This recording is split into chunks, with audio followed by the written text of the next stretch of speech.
This is Scott Becker with the Becker Business Minute and the Becker Private Equity Podcast. Today's episode is 3 thoughts on building a professional practice in a changing environment. One of the questions we get asked about is, we're in a world of tremendous change. So how does one develop sort of a practice, whether it's an architectural practice, a legal practice, an accounting practice, whatever it might be, a leadership role as an investor in a certain area, whatever you're trying to accomplish in a world that's changing. And so the concept is there could be different concepts in this. One concept is that you're just pivoting and surfing all the time, but that's not really a good way to build a long-term practice or a long-term brand or a long-term reputation.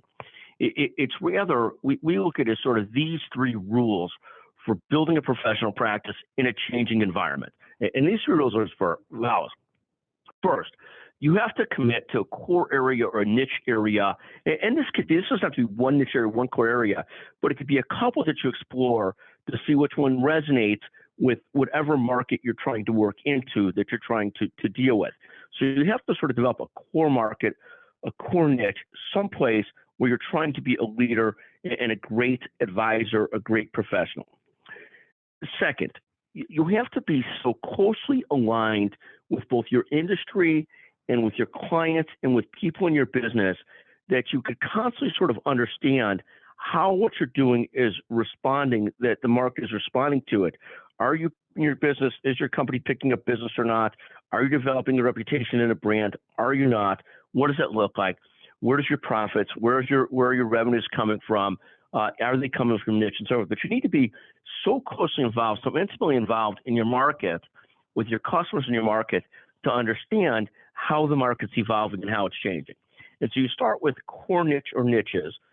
Then you have to stay so closely involved, sort of what people think of as customer-centric, customer-intimate, with your market and with your customers to sort of understand the market.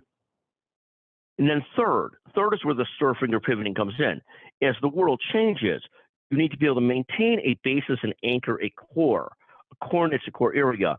But then you need to be able to willing and open-minded pivot and try other areas as well, as long as you're starting with a position of having some core or some niche that you're known for. So we look at these 3 professional rules for building a professional practice in a changing environment.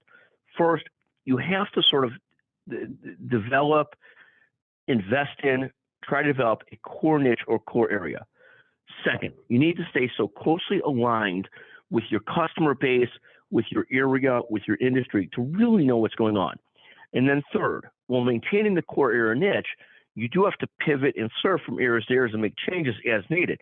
It's hard, but you have to be open to it. You have to be willing to do it. Thank you for listening to the Becker Private Equity Podcast and the Becker Business Minute. Thank you very, very much.